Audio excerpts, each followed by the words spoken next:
This presentation is part of a series of podcasts which explore how transitions into and out of work relate to well-being. We've talked about the impact of unemployment on people's well-being in our previous presentation. Here we will look at what happens to well-being when people re-enter work or move between different jobs. The evidence is taken from a systematic review of 18 longitudinal studies which track the well-being of the same people over a period of time when they move from not having a job into having a job, or they move from one job to another. The studies in this systematic review use a range of measures of well-being which include life satisfaction, assessments of mental health and self-esteem. Our review includes published evidence from countries that are similar to the UK, and the data mostly comes from large nationally representative surveys from the UK, Germany, Australia and the United States. We classify our findings in terms of the confidence that we have. That is strong, where we're confident there is an impact in the stated group and context. Promising, which we need to investigate further. And initial, where we think there may be an effect, but more research is necessary. In terms of our overall finding, our main evidence is that re-employment does lead to higher well-being. But the boost to well-being that arises through re-employment does depend on the type of work. In more detail, it seems that men appear to gain more in terms of well-being than women when they're re-employed, that the increase in well-being is smaller for those who transition into a job with less prestige, lower pay or less autonomy, and that increases in well-being are smaller for those who move into temporary jobs compared with those who move into permanent work.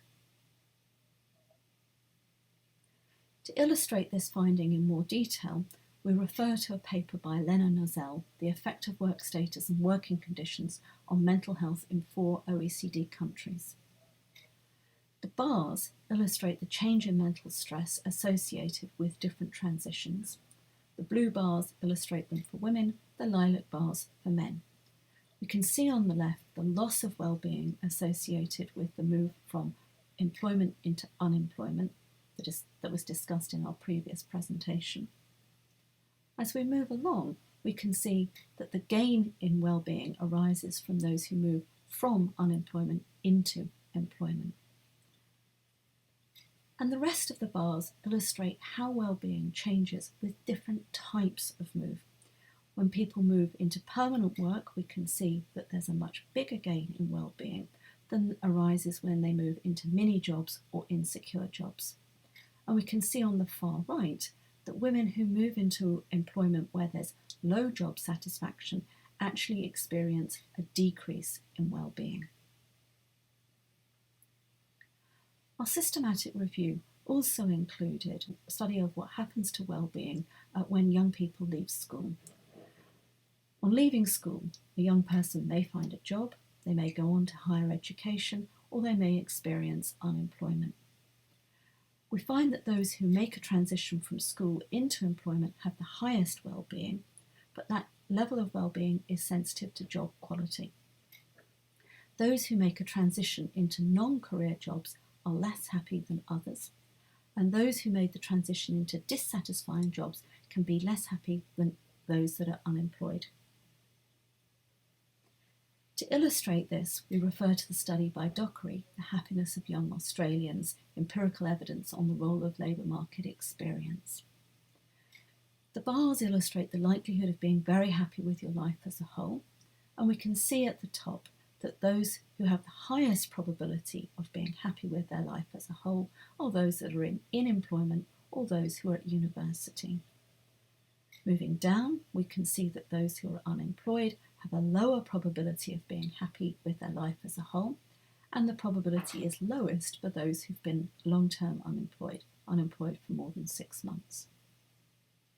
We can then see that the probability of being happy with your life as a whole is sensitive to the type of work, the people you work with, and promotion opportunities. So those that are in less good quality jobs do experience lower probabilities of being happy with their life as a whole.